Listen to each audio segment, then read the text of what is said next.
the American Legislative Exchange Council. Well, they're famous for bills like Stand Your Ground and repealing renewable energy standards, stuff like that. Very right-wing stuff.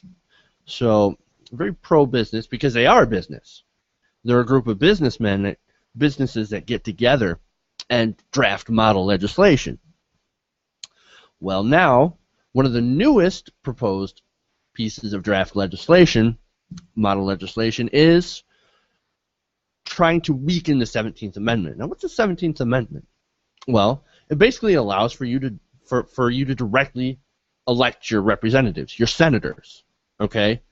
So, let me get into the details. Now, in an agenda for December meeting posted on the ALEC website, they posted the language of a bill that would allow state legislatures to add a candidate's name to the ballot for a U.S. Senate seat, along with the names of those nominated by voters.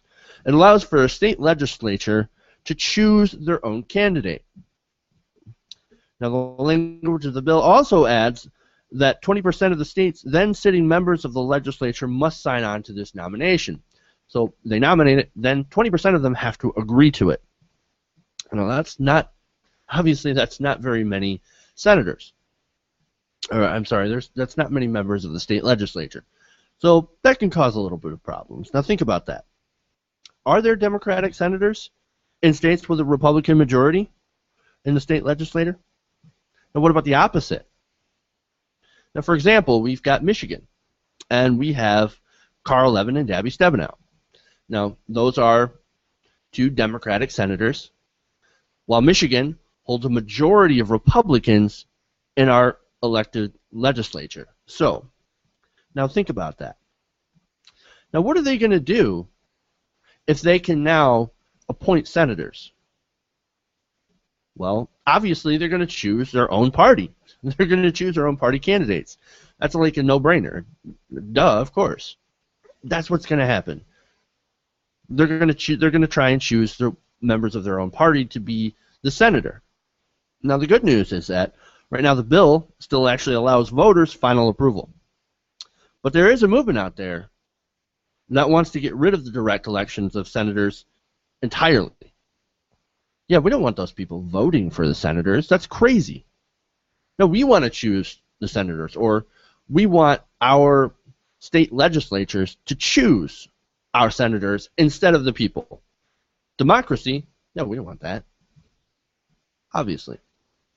And this legislation is just a stepping stone in that effort. So you're probably wondering, what does ALEC have to do with any of this? Why would they possibly want to do this? ALEC is a pro-business group. They get together and do things like, stand your ground and things that benefit businesses. So why would they care about the 17th Amendment? Why? Well, maybe it's because of the money. Now, it's no secret that ALEC buys members of Congress through campaign contributions, legalized bribery. So, and the average cost of a Senate seat in the United States Congress is $10.5 million. Now, that's way, way more expensive than the House, which is around $1.5 million for a House of Representative seats. And this is in our United States Congress. This isn't the state. State Senate seats, back in 2010, cost on average just over $100,000. Now, if you were to eliminate the 17th Amendment, you would no longer have to have elections for your state senator. Your local representatives would do it instead. So you save all that money in campaign contributions. If you're a business group or a pro-business group that gives to a super PAC, you don't have to give as much. Or I should say you'd only have to give a very small amount of money in order to buy those state politicians because they come really cheap. So it's in their interest to get rid of the 17th Amendment. Because if they can buy a bunch of local state senators, they don't have to spend as much money on the United States Congress Senate races. They can have their state senators appoint someone that is very pro-business, that is very business-friendly.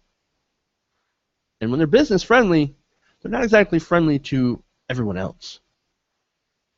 Now, you've also got this problem of gerrymandering for congressional districts.